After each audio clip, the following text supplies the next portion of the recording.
Okay, hello everybody. Welcome to our jazz live stream. We're very excited to be here today again on the Dr. Selfridge Music YouTube channel. Thank you all for being here. I already see a lot of folks there in the chat.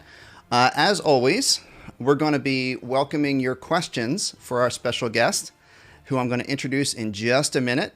So we have a very special guest today, and the theme of our jazz class today, everybody, is we're going to be talking about how important it is to listen and learn to the greats of jazz, the jazz masters, and how much we can learn from listening, imitating. We're going to be talking about transcribing solos. We're going to be talking about how to just get it's more than just the scales and the chords that we're learning in jazz. It's how we're going to get the jazz language and the style of jazz. So I'm very excited today to have a very special guest. For this occasion, I'm wearing my Temple University t-shirt because our special guest today is the great Terrell Stafford, who is, of course, the Director of Jazz Studies and Instrumental Studies, if I'm correct. Terrell, welcome. Thank you, Steve. Great to be here. All right. And so just to let our folks know at home a little bit about you, of course, you've been at Temple. Was your first year at Temple, I think my second year or first year? Did you start in 96? 96, yep. All right. Yeah. So that was good timing for me. But Terrell is the head of jazz studies and the instrumental chair. Is that correct? Yep, that's right. And also, as you're going to learn, everybody at home, a world-renowned international jazz artist, trumpet player, obviously, and an educator. So we're going to get into all that cool stuff. And so we want to welcome Terrell. And so, folks, if in the chat we have our friends who are watching our chat room, we've got Terry and Joe in the chat room. We're going to be just taking a look at your questions. We have Dennis on the line. Dennis, are you here? I'm here. Okay, we have Dennis on the line, and Dennis is keeping an eye on the chat room. We'll do some school shout-outs in a few minutes. So if you would like to get a shout-out for your school, go ahead and put that in the chat, and we'll get a little shout-out to your school. So, and in the meantime, while Terrell and I start talking about our theme today, I want you guys putting questions in the chat for Terrell, who is just a wealth of knowledge in the jazz world. So, Terrell, I thought it'd be cool to start talking about when you first started learning jazz and as you were developing your style, who were the big trumpet players that influenced you, and how did you find yourself imitating them? I think the very first trumpet player that made me want to imitate was Clifford Brown. And the reason why is because after coming from such a strong classical background, when I heard Clifford Brown, I was completely blown away by his articulation and how incredibly clean he played and how consistent he was. And that totally captivated me. And a friend of mine played a recording of Clifford Brown playing Donna Lee, and he was double tonguing through the whole thing, which I found like, oh my gosh, this is incredible. So from a classical point of view, I was super attracted to Clifford Brown. The only problem was when I started to listen to him, he could play so amazingly fast and clean. I had a hard time trying to imitate him. So then I really fell in love with Miles Davis for the sheer fact that I could understand what he played. It was tangible. It was right in front of me. And for the most part, the songs I could learn the songs. The songs were popular songs. They were popular standards, and that was an important thing for me to learn. So Miles Davis was very influential. But the person that I think the two people I think I've tried to model my sound after the most is Freddie Hubbard and Lee Morgan. Those two. Those are my desert island, trumpet players. They still challenge me every day. They still are incredible mentors, so to speak. And I had the opportunity to know Freddie Hubbard really well before we lost him. So those would be my three that came to mind now, but definitely Freddie and Lee are the ones that still carry the torch for me. Yeah. And I know you recently, a project you've been doing, I don't know how recently it started, but you've been doing tribute concerts, or I should say, yeah, tribute concerts, you might say, to Lee Morgan. Yeah, so basically, some years ago, someone asked me to do, the Kimmel Center asked me to do a tribute to Lee Morgan. And I put some songs together and really started to study Lee. And the way I was kind of introduced to Lee was interesting because I met Shirley Scott years ago, and Shirley Scott's a great organist. And I got, really lucky and started to play in her band, her last band, Tim Warfield and I. And we were driving somewhere, and she said to me, she goes, one thing I think you could work on in your playing is your articulation. Sometimes I think it's a little too legato. So I think you could, figure out some ways to spice up your articulation. And then she said something really interesting. She goes, when you listen to someone on the radio, you can tell who they are by their articulation. Sometimes it's hard to tell by their sound, but articulation really defines who they are. So she goes, you should check out Lee Morgan. It sounds like he's spitting rice when he plays. And that's how I became familiar with Lee Morgan. And I just fell in love with how expressive he could play one note. And he could go from playing fire, on a fast tempo to playing a ballad that'll make you cry, So when I was asked to do this project, I came up with some obscure Lee Morgan tunes, which was great to play. And the album, that CD that I put out has been, doing really well, and it led to a lot of great tours of my quintet. So, yay for Lee Morgan. The great Lee Morgan, yeah. And that leads us right into, because I of course, knowing you from Temple days and since, and knowing some things about your story, I know that that initial influence that Shirley Scott had with you. And I'm sure there's a lot of stories there. Who were as you were coming up? Could you maybe talk about some of the jazz greats that you've had the opportunity to play with, and what kind of lessons they taught you? Yeah. Well, the person that I think gave me my very first job, so to speak, or gig, so to speak, in a professional way, was Bobby Watson. And Bobby Watson played with Art Blakey for years, and he was very much of the mindset that when you played with him, he was going to pass along that Art Blakey torch and give you a taste of what it was like to play with the Messengers. And he did that. He wrote music specifically for the group, specifically for everyone, and he was a huge influence. He would let me call the sets, each, some nights, and I call a set of my favorite tunes of his. And of course, you just can't play your favorites in a set. You have to mix it up with tempos and different things like that. So he allowed me to make sets. He allowed me to ask questions about the business. He allowed me to ask questions about interviews and about, practicing. I mean, he was one of my biggest influences because he just allowed me to ask questions when I didn't know much. So, he just taught me about life. I'd always ask him, Bobby, with all the great trumpet players, why did you hire me? He goes, because you're a nice guy, and I figured you're open to learn. And so that message has carried me through my life. There's no reason to be a jerk. I treat people the way I want to be treated. And it's carried me through my whole career. So then other lessons, other people that I've played with that have been incredible. I'd mentioned Shirley and the lesson she taught me about Lee Morgan. But, Shirley taught Tim and I so much more. She'd ask us in the middle of a set if we knew a tune, and we'd say, no, we don't know it. And she'd still play it. And she goes, well, you're going to learn it. And we play the melody over and over and over and over. This would be a live performance, until we both got the melody. And that was incredible, just the ear training she taught us. And I never forget a quick story that she had said to Tim and I. She goes, you guys, I want you to be on my next CD. And we were excited, like, yeah. So this was like, she goes, the CD will be in 2 weeks. And we're like, yeah, great. So a week out, we call her and we're like, Shirley, do you have any music? And she goes, yeah, I'll get that together. We'll get together for rehearsal. So we get together for a rehearsal the night before the recording, the day before the recording. And she comes to the recording and she goes, do you guys have a cassette player? And we're like, yeah, we do. He goes, good. I'm going to have you record all these songs and you'll learn them and come up with harmonies and some backgrounds before our session tomorrow. And the session was like at 10 a.m.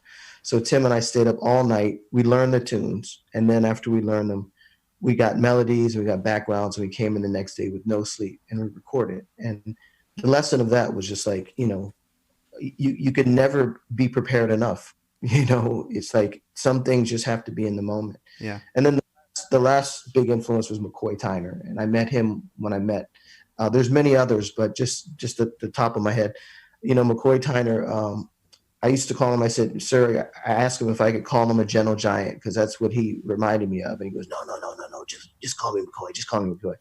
And so, but he was such a sweetheart. I'll never forget, we were in Japan and he had written a tune. And the front line was myself, Steve Teray, and Dave Valentine. And we were all struggling on this section of this tune.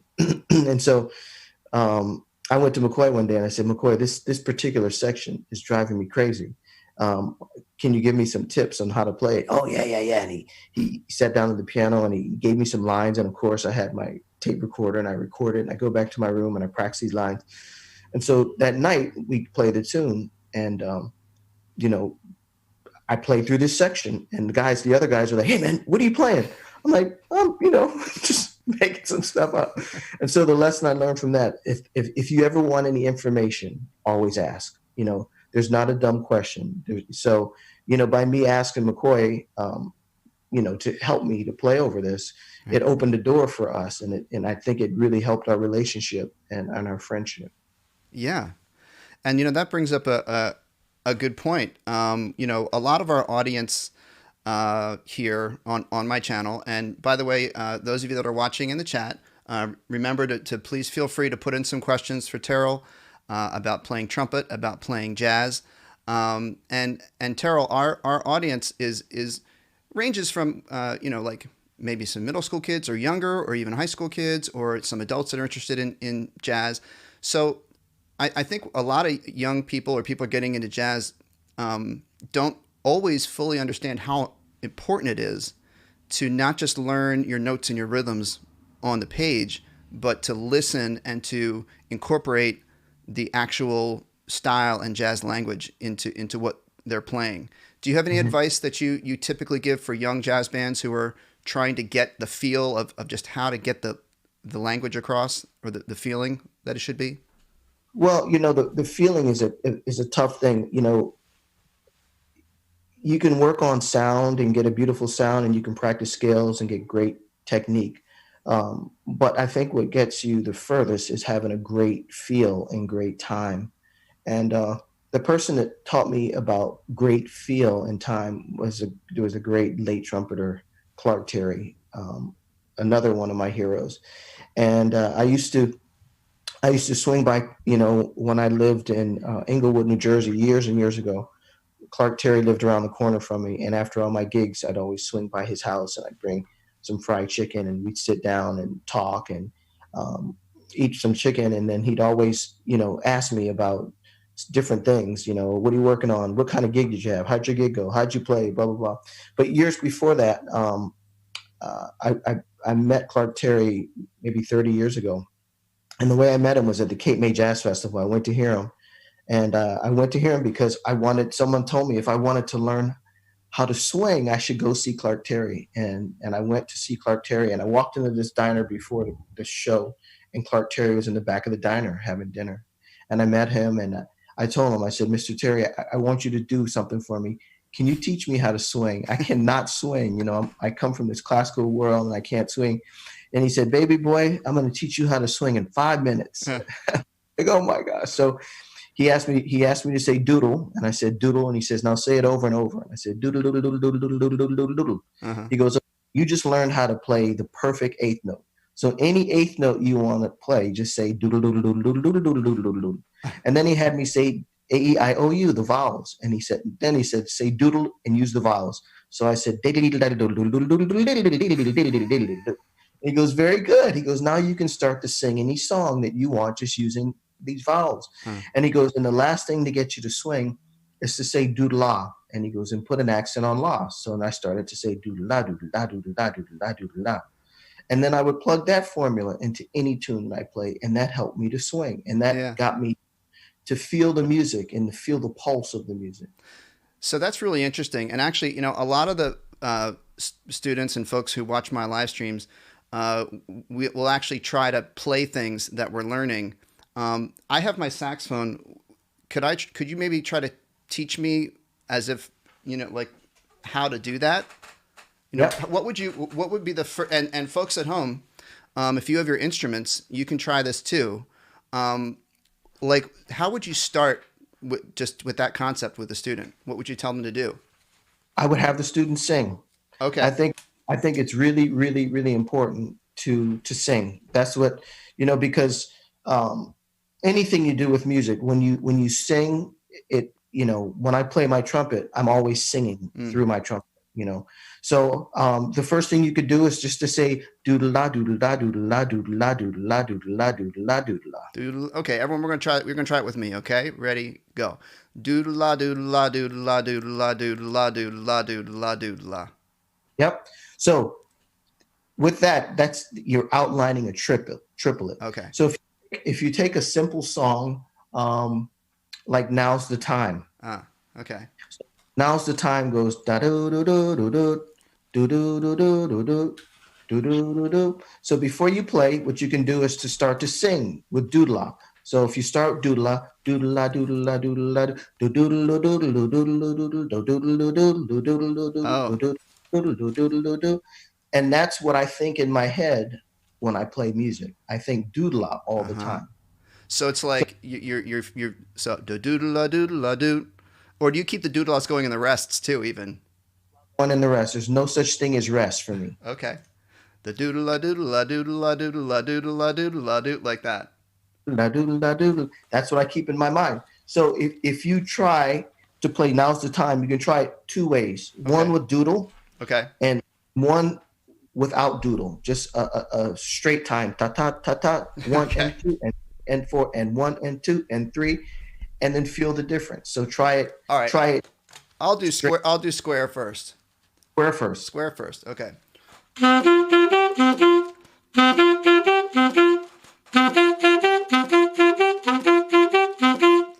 Okay. So square. I can do that. I could do that. All right. So now it's the eighth notes, right? Even though they're not, you know, we have to think of the triplet, even though it's written as eighth notes. Exactly. Should I play? Do you want me to play the doodle-las all the way through, or just apply it to the melody? You know, you can just apply it to the melody, and I can sing the doodle-las while you play if you want. Well, that would be cool. Except I think over Zoom it wouldn't really line up, unfortunately. Yeah. Okay. But I'll try it. I'll try it with not filling in the space. I'll just try the doodle-la. Okay. Okay, hold on. I got this.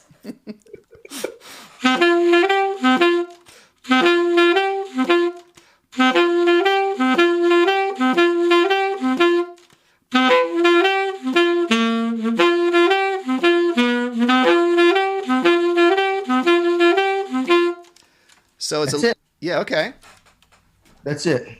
So it's that feeling of, even though you're not playing necessarily, but Clark Terry, and you can't see this on your end, Terrell, but a lot of the folks you're talking about, I have pictures up here so people can see. They're looking at Clark Terry right now. He would actually play like these amazing triplet figures with that with that doodle tonguing. That's right. You know, a quick story about Clark Terry is that I did a lecture at NYU some years ago, and the lecture was entitled "The Voice of the Trumpet." So I took people like every trumpet player that sang, from Chet Baker, you know, to Dizzy, you know, Kenny Dorham. And so I kind of imitated how they would sing, and the lecture is about how their singing influenced their playing, like Louis Armstrong, et cetera, et cetera. And so I get to Clark Terry and I say, now I want to demonstrate, you know, Clark, and here's an example of mumbles. And then from the back of the room, someone screams out, I'll do mumbles. And I look in the back of the room, and it was Clark Terry. What? And he up to the front of the room. He's like, and I was like, ah. That is unbelievable. Wow. Yeah, I mean, if he's in the room, no one else needs to be doing mumbles, just him. that's it, bro. So, okay, Dennis, I don't know if you're on the line or if any questions have been coming through. We'll check in. Yeah, I have them. Actually, it was Elena Goff wants to know if he plays any other instruments than the trumpet. Oh, okay. Terrell, have you ever played, or currently do you play any other instruments other than trumpet? I play some piano, and I play a lot of different trumpets. My first instrument actually was viola, but I'm terrible at that. And then the second instrument was guitar. So I don't play too much guitar now, but I play a lot of different trumpets. Just the other day, it was practicing piccolo trumpet because I have to play it for a commercial coming up. Okay. So, but I play the different trumpets, piccolo and C trumpet, and yeah. Awesome. We're going to do we have a couple of shout outs here. Let's see. Mr.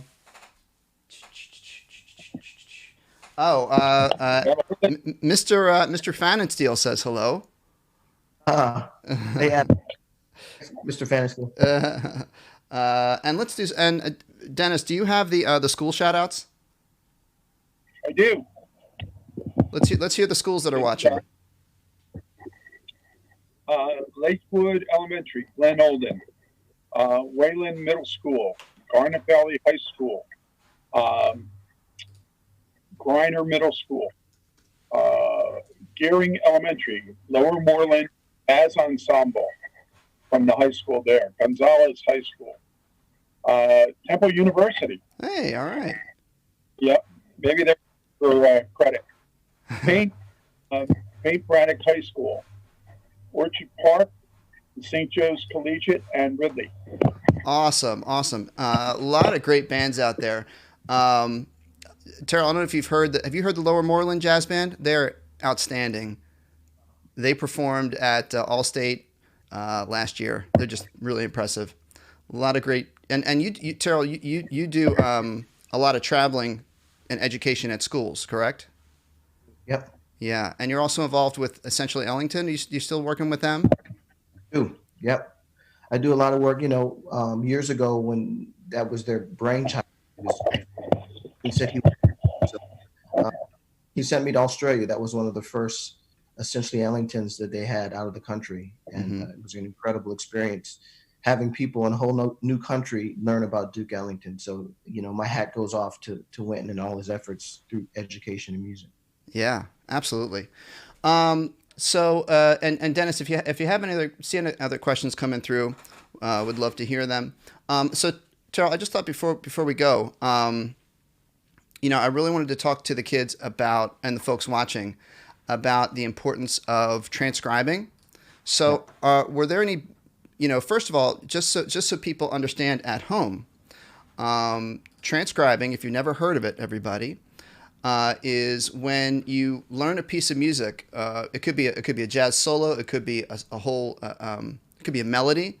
Terrell, you told that story about playing the melody about 15 times with Shirley Scott, trying to learn the melody. Learning a tune or a solo by ear without using sheet music. So a lot of people find this really challenging.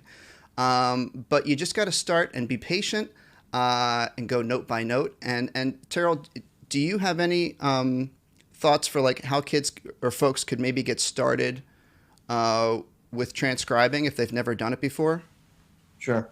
So the important part about transcribing is really figuring out what level transcriber you are.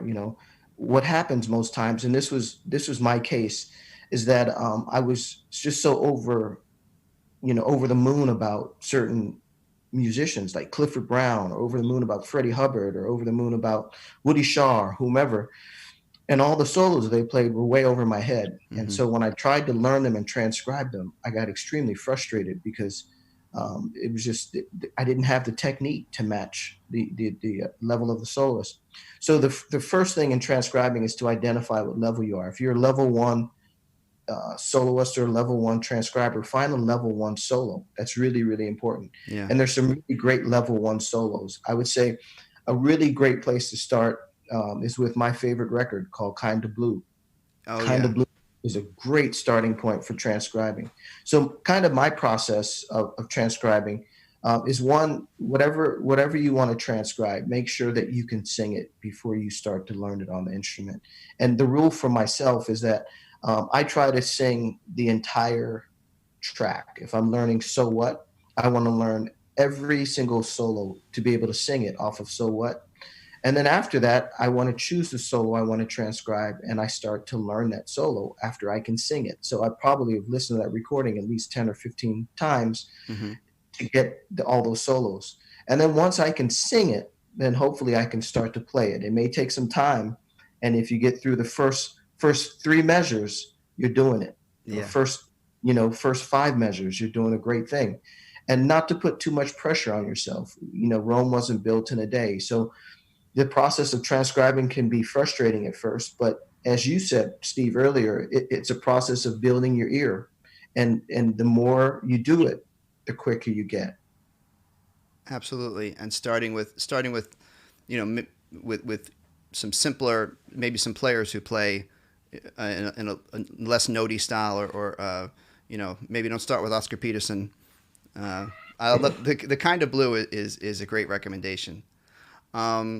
So folks, my audience, I really want to encourage you guys. First of all, we're gonna play our new tune in just a minute, which is a tune that I wrote based sort of in tribute to Freddie Hubbard, who is one of Professor Stafford's huge influences. And I was lucky to get to meet him once. That one time we went to IAJE together. That was huge for me. But so we're going to play, everyone at home, we're going to play this new song in just a minute. But I want to encourage you to go out and check out. You got to hear Terrell play. He's got a lot of great videos online. He's got some albums out. You want to check out his albums, go to his website. But don't miss the opportunity to hear Terrell do his thing. And maybe see him live someday when we're having live concerts. Right. Yeah. But can we all say a big thank you to Terrell in the chat. Really appreciate you being with us and sharing your experience. It's been really awesome. And we're going to really try to, I'm going to keep the doodle in my lessons from now on. Okay. Thanks for everything. Thanks for all you do, Steve. Thank you. All right. Everybody say bye, Terrell. Yeah. Have a great one. You too. Hey everybody. So I'm really I really appreciate having Terrell on here, and I'm really glad that you guys got to get some lessons from him. Definitely, Terrell is one of those guys you want to check out, along with all the greats that Terrell was talking about. Whoever the greats are on your instrument. Now, what I want you to do, if you have your instrument at home, I want you to click right now, because we're going to play a tune. We're going to be wrapping up. We're going to play one tune, and then we're going to wrap up and do some more shout outs. Okay. So what I want you to do is go to Dr. Selfridge Music. All right. And you're going to go to Live Stream Jazz. And this link is down below in the description, everybody. We're going to play this new tune that I wrote. It's called Funky Freddie. So here we go. Let's get the music up. The link is down below in the description. So let's get our, what instrument should I play, everybody? I'm going to start off playing alto sax, but if you guys want me to play something else, I'll play it. All right, so here's our tune, everybody. It's a fun song, and it's based on Freddie Hubbard's really famous tune that he wrote called Red Clay, which you might have heard of. Okay, so we're gonna play this tune right now. Let's give it a listen. You're going to hear 4 measures at the beginning. If you look, there's 4 measures of rest. 1, 2. That's what these slashes mean. It means the rhythm section's playing. And then we come in at measure 5 and we play. So let's give a little listen to our beat here. This is Funky Freddie. Got a little click in. It's coming.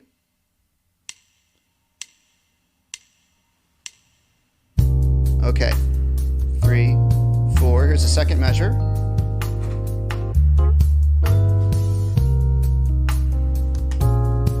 And then you'll hear the melody come in right here.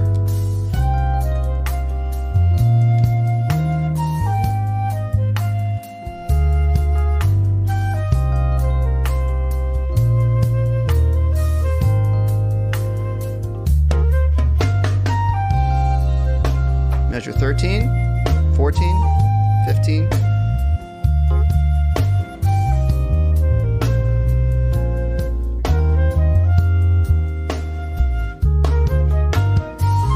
All right, so that's the main bit of the melody. Okay, so what I want you guys to do is let's try playing the melody together, starting at measure 5, and you should be able to find it. Alina is saying she can't find it. It is in the description of this video. All right, and it's also, if you just go to drselfridgemusic.com, live stream jazz, click, all right, and then you click on Funky Freddie. All right, so let's play this melody together. Oh, Kathir is saying, Emily is saying play clarinet.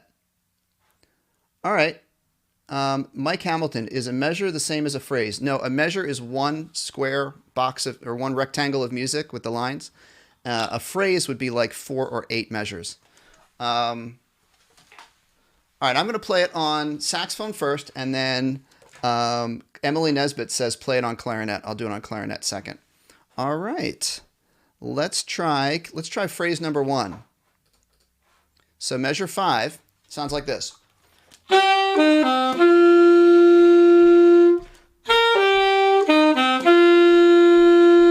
Can we try that? So again, I'm in measure 5, 6, 7, 8. Let's try it. 1, 2, ready, go.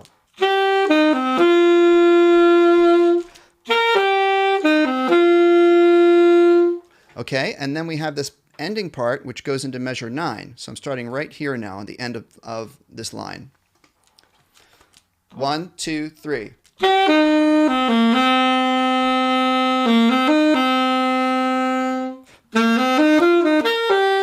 So that last bit goes into the next phrase. So let's start in measure 13. Let's start in measure 12. We have these pickup notes that go into 13. Okay? So it goes like this. 1, 2, 3, 4. Let's try it. 1, 2, 3, 4, go.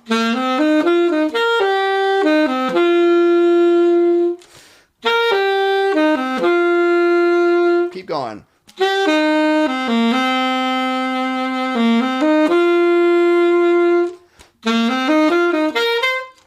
All right, so that's the whole melody. Let's try it with our backing track. All right, everybody? With the backing track.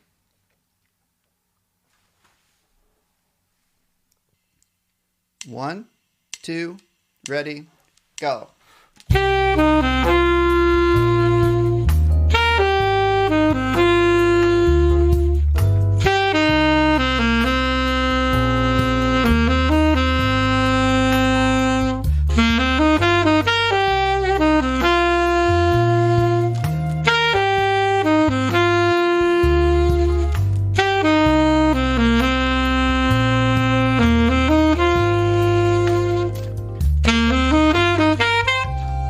Now, when you play the play-along track, I made it with the flute playing with 4 measures rest.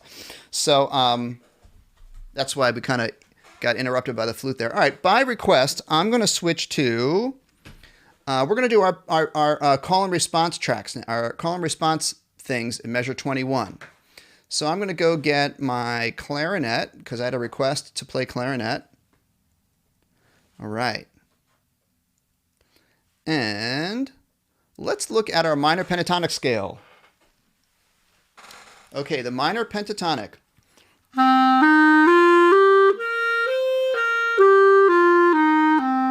I'm playing it in the low octave. You could play it clarinet in the high octave too, as it is here.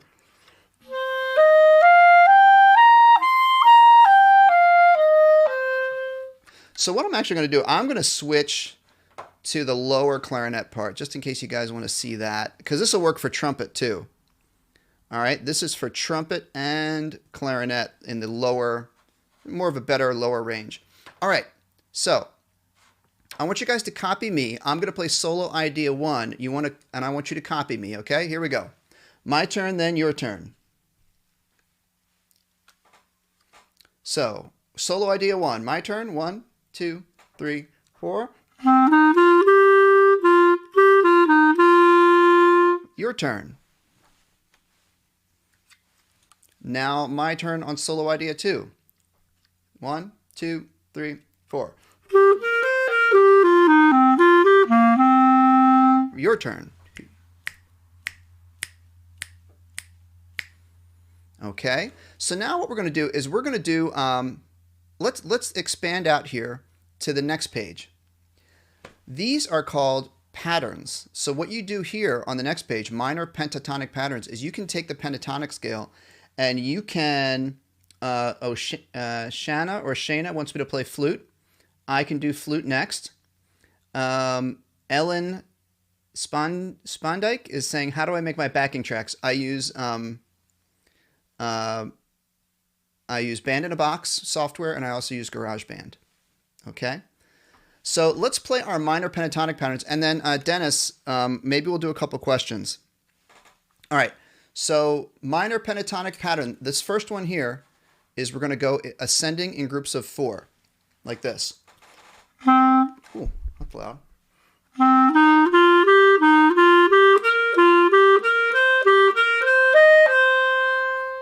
Can we try that one? 1 and 2 and 3, like that. 1, 2, ready, go.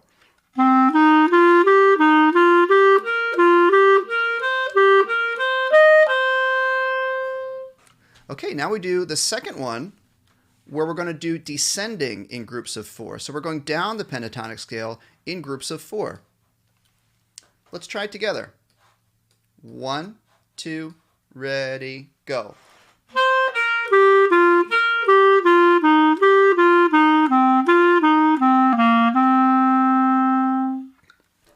Cool. And now, right after we do this one, we're going to take a couple questions. Let's do now. It's the descending groups of 4, but it gets pushed over by a half a beat, so it creates this cool little effect where you have a jump up at the beginning and then down. So you jump up and go down. Check it out. You can try it with me. 1, 2, 3, 4.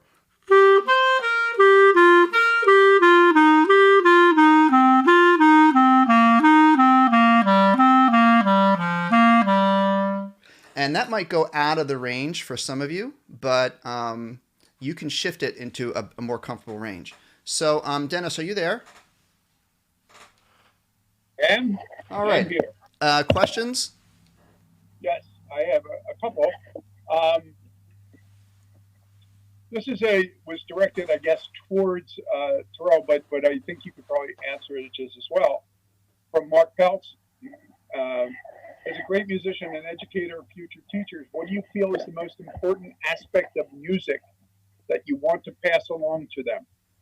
Oh, wow. So this is from Mr. Peltz, who I know, and I bet that question was meant for Terrell, but I'll give it a shot.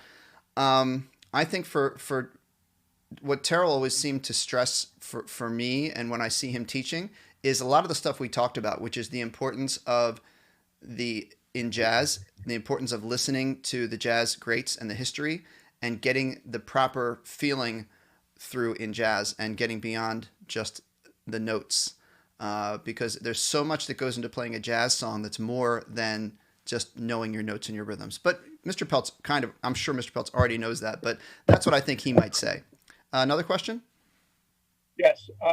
Jordan Cazares, is it not okay when you lost how to play trumpet, like I've been playing for 3 years? When you what? He said, is it not okay you lost how to play your trumpet, like I've been playing for 3 years? Lost how to play my trumpet? Yeah, I got the impression that he all of a sudden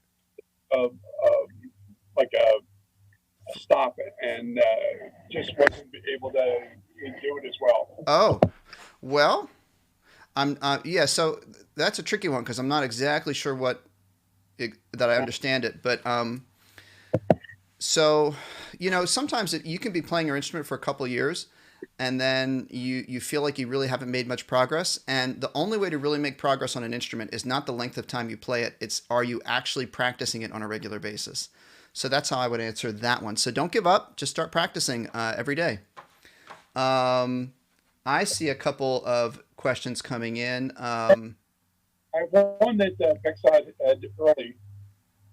He says he doesn't understand, what does blues players do? Why do they call them blue? And what's the difference between blues players and normal players? Okay, really, the only... All right, Bexod had a question about blues players versus, I guess, jazz players.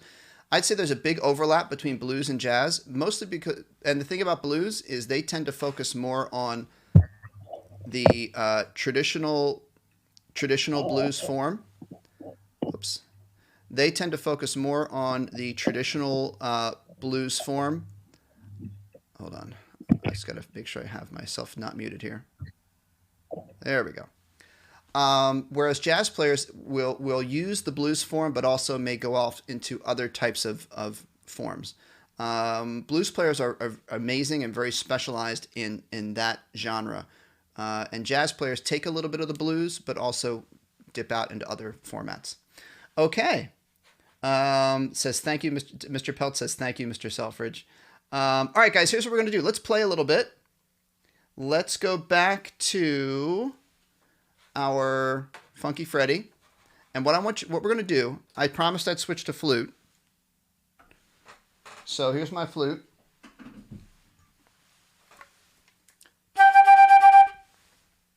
So let's play a little improv on Funky Freddie. I'm going to open up my flute music. You guys have your music open, I hope? All right. So here's what we're going to do. Let's play the melody together. Then I'm going to play these solo ideas, 1 and 2, and I want you to either echo me or make up your own. All right? Then we'll go to the next page. I'll do some improv on our patterns, and again, you can either echo me. No, let's just do when we get to here, you can either echo me or make up your own, the minor pentatonics. All right, that's what we're going to do. Melody, and then we're going to do some back and forth playing. Here we go. Funky Freddie. Let's leave the 4 measures rest like we have on the song. So we got our rest at the beginning. 1, 2. Oh, it's faster. 3, 2, 3, 4, 4. Here we go. Ready?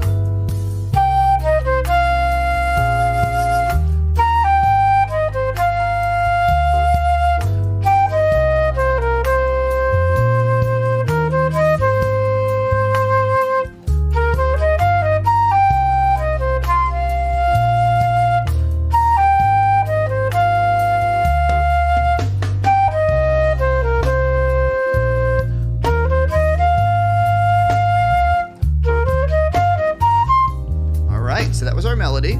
Let's do some call and response. Here comes solo idea number 1. Your turn. You're going to come in right after me. Here's 2.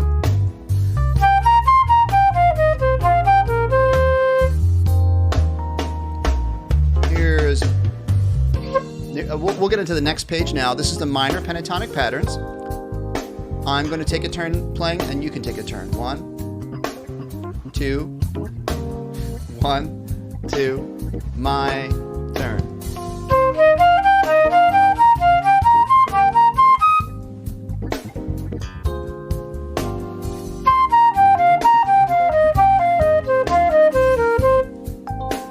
And here's the third one.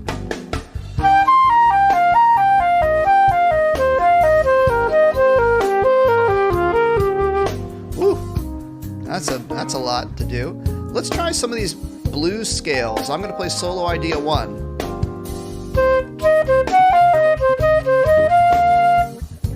Again, you can try to echo me or do something else. Here's 2.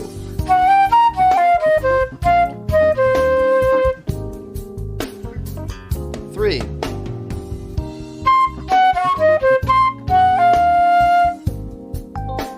And 4.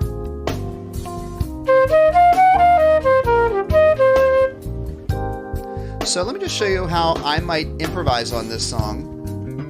Here's how I would improvise on this song, just using a combination of all of these ideas, okay?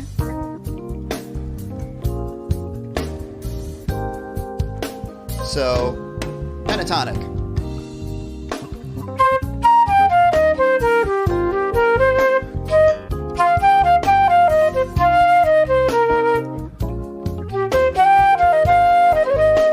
Now I would do like some patterns.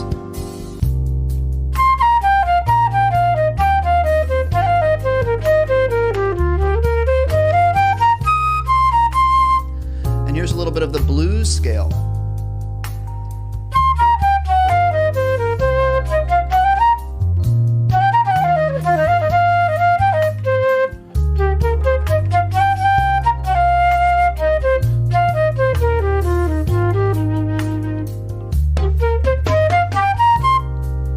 So what I want you guys to do, oh, that timed out pretty well.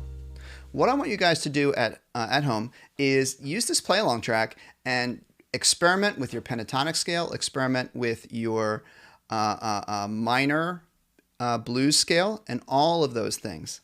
All right, and have a lot of fun. Let's do some quick shout outs / questions. Okay. Aubrey Koch really wants to know how to play an A flat. That's pretty easy. Okay, Aubrey, this is for you. A flat, ready? G, thumb, 1, 2, 3, and that pinky right there. There's your A flat. Of course, we use our pinky on the E flat as usual. G plus the left pinky. All right. Marissa, do you think playing the chromatic fingering is an important thing to start playing as a 7th grader? Yes, you should start learning your chromatic fingerings as soon as possible. Thank you, Swanee, for helping to answer questions in the chat. Hi, Mike Hamilton. Skylar Sherman, what does it mean if you cannot play the note, but you can play it? It just doesn't come out at all. Skylar, what? I keep forgetting to turn off my extra camera there. Skylar, what instrument do you play? If you're doing the right fingering, but the note isn't coming out, it could be an issue with your instrument. It could be an issue with your instrument not sealing properly, a little air leak somewhere. Go ahead, Mike. I mean, Dennis, I just saw Mike's. Plays flute. What is it? Skylar plays flute. She plays flute, or whoever, right? He or she plays flute.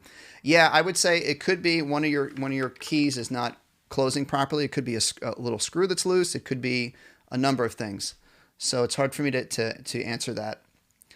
Shout out to Thurgood Marshall Elementary School. Let's do some more school shout outs. Put them in the chat. We're getting ready to wrap up. So, what's that? I have a couple from before. Kenwood Middle School, St. Clair Middle School, Arlington High School, and then Thurgood Marshall Elementary. All right. There's the shout outs. The Lost 247. Is harmonic minor not good for this type of music? Harmonic minor you could use in Funky Freddie. I wouldn't use it like the whole time. You could use it as an extra spice to put in. So harmonic minor.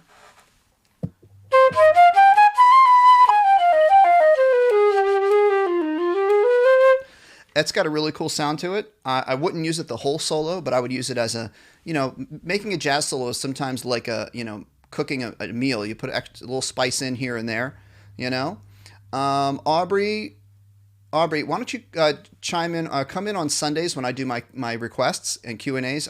I'll play Twinkle Twinkle on Sunday. Nix06, rhythms like triplets or sixlets are on sheet music. What do you do to read those rhythms? All right, a triplet. So whenever you see any kind of tuplet, triplet, septuplet, quintuplet, all that means is those amount of notes are meant to be played in the span of one beat, usually. So if it's triplets, you just find where your beat is, and you just got to fit three sounds in there. And a lot of teachers use syllables, 3-syllable word. Well, for triplet, we say triplet, triplet, or Terrell taught us to say in jazz, doodle-la, doodle-la, doodle-la. If it's 6, you can just think 2 sets of triplets, triplet, triplet, triplet, triplet, triplet, triplet, triplet. or you can, I know some teachers use for fives, they use, if any teachers are in the chat, let us know the syllables that you use for septuplets and things like that. My sax teacher taught me metaphysical for fivelets. Metaphysical, metaphysical, metaphysical, meta. And you have to be careful that you're actually spacing them all out evenly. Okay. Bexod, is there a difference between major scales and blues scales? Yes. Major scales are do, re, mi, fa, sol, la, ti, do. Blues scales are certain notes selected out of the major scale and altered. So C major scale, C blues scale, 1 flat 3 4 sharp 4 5 flat 7 1. Okay, I know that was a quick answer. Oh, Kyle Schollenberger. Hi Kyle. University. That's a good one. Fuzzy Studios. The caption just said ah. Okay. Is that closed captioning? Let's see. A shout out to Shaler Era Middle School. And I think we got all of our shout outs. Dennis, if you want to chime in, if there's anything I need to get to. I will get to Mike's question. No problem. I think you've gotten everything that's on there. Good. Mike Hamilton, what's the fingering for low C and low C sharp? That's a pretty easy one to answer. Low C is that, and then C sharp, you add that. Okay? All right. Low C is the right pinky. Low C sharp, you add the left pinky on the bottom. Okay.